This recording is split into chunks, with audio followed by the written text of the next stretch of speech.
the prayer skill is arguably one of the most important available in the entire game, allowing players to protect both themselves and their items from disaster, while also allowing them to deal incredible amounts of damage. In this series I'll be using it to the fullest while trying to complete some of the most difficult PvM challenges and making sure an altar is always close by.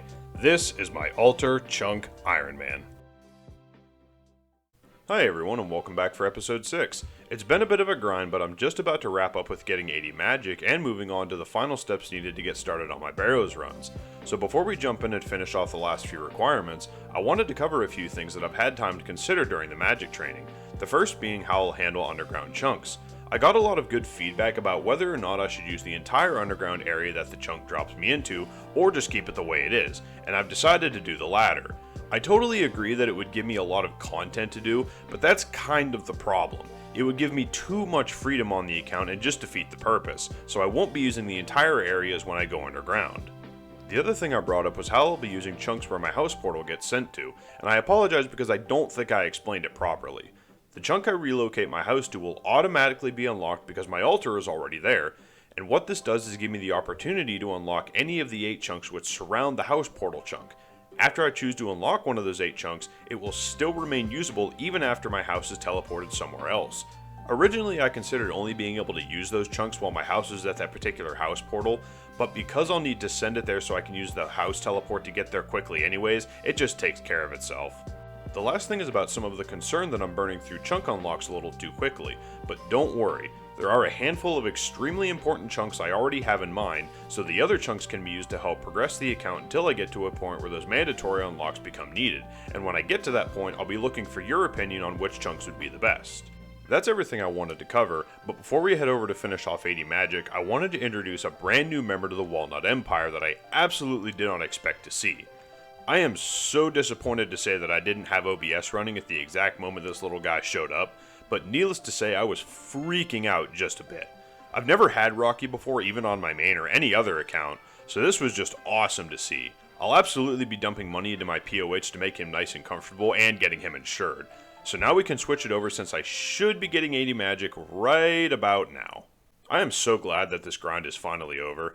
I actually ended up killing Ogrish Warriors instead of doing the Alchemy Room for the vast majority of this training. They have a lot of good drops, and I could AFK while killing them, as opposed to the Alchemy Room, which is pretty click intensive, plus the cost of nature runes. It would have taken a while to earn the gold to hit 80 magic anyways. I can also come back here later if I need more range training, since their drops can easily pay for more arrows, and it was a good excuse to knock out Corsair Cove so I could use the bank right next to the Ogre's chunk. With 80 magic done, I can move on to everything else needed to prepare for Barrows, the first being hitting 50 construction so I can build my portal room and get everything set up. But to do that I'm going to need to make a little more gold since most of it was spent on runes while training. Thankfully, the Ogrish Warriors dropped a huge amount of uncut gems which I can make into jewelry to sell, and for that I'll have to finally knock out 40 smithing to make my own gold bars.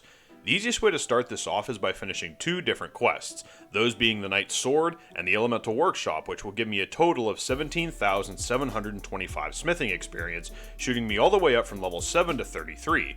From there I can make iron plate bodies to close out the last 7 levels to help me hit 40. Finishing this quest was easy since all I had to do was get 10 cooking, make some red berry pies, and mine the blue-rite ore.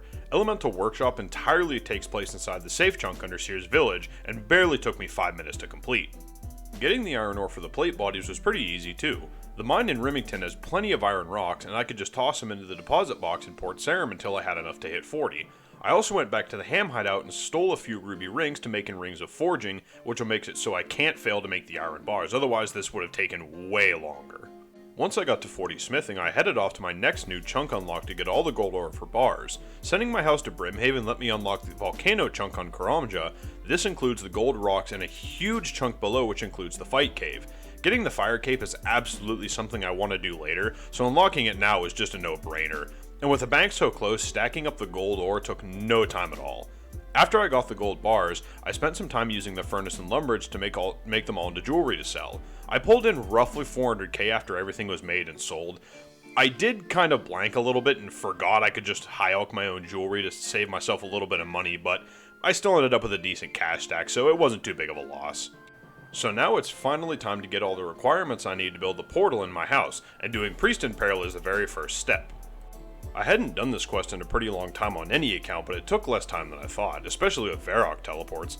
I actually ended up making a mistake when I finished the quest up though, because for whatever reason this basement is divided into 2 separate chunks and technically only one of them is safe.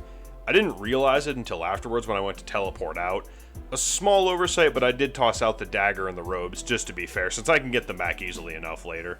Next I went ahead and got myself up to 40 ranged. The store in the Champions Guild sells a few decent pieces of lower level range gear, including some green d'hide that I can use.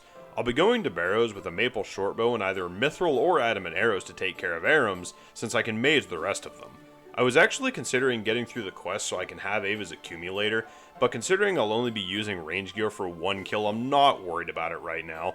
I'll probably wait until I have more prayer points and potions stocked up, since I'll be spending a vast majority of that quest in danger zones.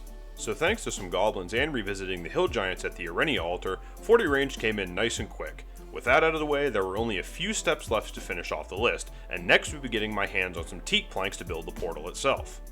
So after spending time looking at every possible way of getting teak planks, sadly it came down to burning a chunk unlock to get my hands on the logs for the sawmill. You can get teak planks from mahogany home contracts, but you can't cancel a contract once you get it, and some of the contracts and the houses are in danger zones where I couldn't gain all that construction XP while working. I even considered killing the giant turtles that are on the gnome battlefield with a safe chunk nearby, but I couldn't get them close enough to hit with anything. I guess if I want more planks to build furniture in the future, then I'll have this tree, but this one was rough to unlock. Honestly, I was worried for a second I'd have to make this into a new exception for the account just to get the planks, but at least it worked out in the end. But with that issue solved, I only had one thing left to do to meet the requirements for adding the Barrows portal to my house, and for that I had to get 60% Arceus favor. Thankfully I had a nice head start with the scroll I got from Client of Curran boosting me up to 20%. To earn favor here, you have to run and grab books that the NPCs ask for, and each one is worth 2.5% favor. The library is right next to a safe chunk, and with some run energy potions and some prayer potions, this actually wasn't too bad. Thankfully, Runelight does a ton of the work for me by showing me where the books are once I've searched enough shelves, and honestly without Runelight, I couldn't even say this would have been possible, or at least it would have taken me a really long time. After getting 60% favor, I finally had everything I needed to build the portal and create the Barrows teleport. With the last of my cash stack, I headed off to the wilderness and once more back to Arceus to buy all the runes I needed. To unlock a portal in your house, you need enough runes to cast the teleport 100 times. A little pricey, but that was the least of my worries at this point. And of course I made a trip to Falador for the Wizard Mind Bomb, which would boost my magic level by 3 and allow me to actually direct the portal. I honestly hadn't even looked at what other portals would be useful for me, so that'll actually be fun to sit down and look at later. Plus it gives me an excuse to revisit the teak tree and take my anger out on it since I had to unlock that damn chunk. It felt really awesome to achieve something like this, especially on a Snowflake account. Even with my main account, my construction is pretty lackluster on it, and overall this grind wasn't too bad, especially with how much time I'll likely be spending at Barrows. I'll take small breaks in between to do other content so I don't get burned out, but with my vacation coming up, I'll definitely be spending a lot of time in Swampman territory. I'll also be situating my house near Nile during the entire grind since it's the closest I can get to a bank for resupplying. If I get lucky with some Barrows chests and end up with a few pieces that won't really be needed, that'll help build my cash stack back up so I can put more of it into the POH. I want to build and spruce up the menagerie for Rocky and do some touching up in the rooms I already have. I can also add more portal rooms, but I won't go too crazy on that since each of them burned through 100k to make it. I can also make use of the workshop and make myself an armor stand, which will let me repair my own Barrows gear for a pretty big discount when you compare it to Bob's Axes in Lumbridge. I'm still finding out which pieces will be best to keep for doing other boss content, but once I have that all figured out and get enough of the chests open, I'll spend some time getting my stats up so I can actually use all of it. Guthan's is the most obvious set of course since its ability to heal you is way too good not to have, so I'm hoping my content creator RNG is up for the challenge. If getting Rocky is any indication, maybe I can get lucky again. Or I could go on an impossible dry streak, we'll find out pretty soon though. And that I think is going to do it for episode 6. Hopefully the next time around I'll have plenty of Barrows gear to show off and some nice additions to my house. Before actually starting my Barrows runs, I'm going to take some time and really bulk up on my prayer potion supply. I also might hit up the fruit stalls and see how many strange fruits I can bank, since they'll just be nice to bring along for some extra run energy. With Arams having a negative range defense, I'm hoping 40 will be enough to kill him without too many issues, especially with some decent arrows.